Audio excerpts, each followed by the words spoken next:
Todo o aporte dos antigos havia passado aos povos do Mediterrâneo, ao longo dos séculos, através de incursões e invasões.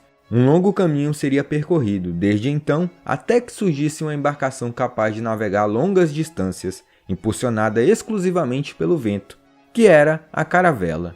As galeras romanas evoluíram lentamente, dando origem à galé, navio utilizado na guerra e no comércio, pelos mais diferentes povos da Europa, até o século XVIII. Era impulsionada por velas ao navegar distâncias maiores e por remos quando em combate.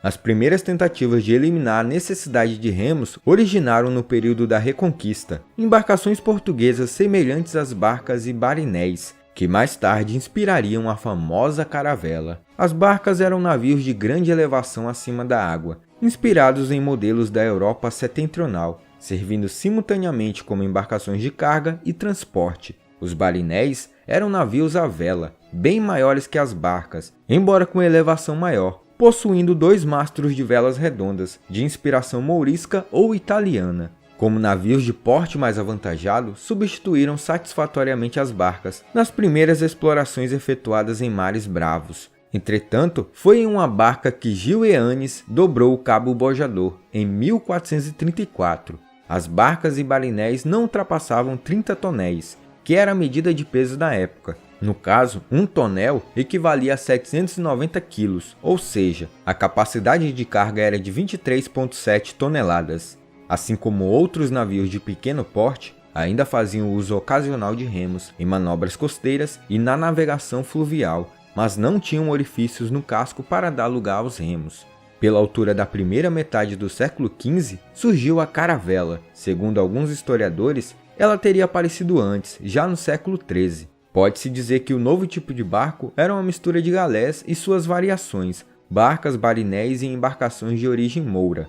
Estudiosos da arqueologia naval acreditam que a palavra caravela deriva do vocábulo grego carabos, que é escaravelho, modo como os marinheiros da antiguidade chamavam as pequenas embarcações, feitas de vimes e forradas de couro, que eram utilizadas pelos ibéricos. Outros dizem que a caravela deriva do termo caravo, embarcação moura de vela latina, associado ao sufixo ela, indicando que a caravela seria um caravo menor.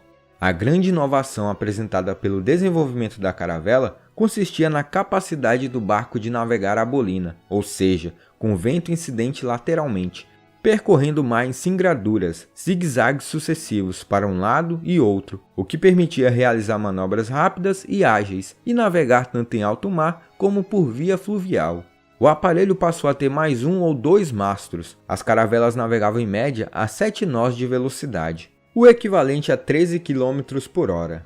Por essas características, fica fácil entender por que a caravela foi largamente utilizada nas viagens de exploração, porém, tinha pouca capacidade de transporte de carga, entre 30 a 180 tonéis, ou entre 23,7 toneladas e 142 toneladas. A necessidade do armazenamento de víveres para as longas travessias demonstrou que a caravela era imprópria para as viagens no trajeto da Índia, mas ela era ideal para a rota do Brasil. Ela tinha, sobretudo, no caso da caravela redonda ou da caravela armada, uma capacidade de transporte superior à da caravela latina, também chamada caravela dos descobrimentos, embora inferior às embarcações que seriam desenvolvidas posteriormente, como a nau. E de novo, sem piadinhas, tá, pessoal?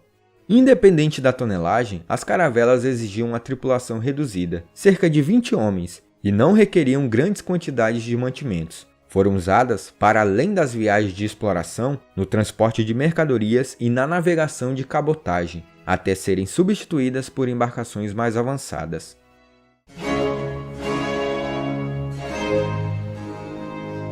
A indústria naval portuguesa desenvolveu também a nau, embarcação mais pesada, com maior capacidade de carga e número de canhões, contudo, mais lenta que a caravela. Ela foi utilizada pela primeira vez na viagem de Vasco da Gama à Índia, em 1497. As naus chegavam a ter entre 120 e 1.000 tonéis, equivalente a 94,8 toneladas e 790 toneladas. Isso no início do século XVI.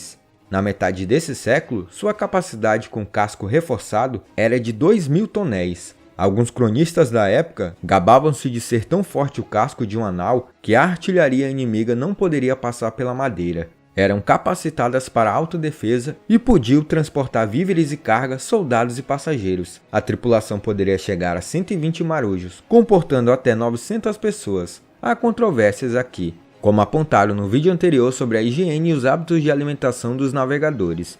Bem, a nau Madre de Deus foi o maior navio do mundo no seu tempo, deslocando 1.600 toneladas, 900 das quais em carga.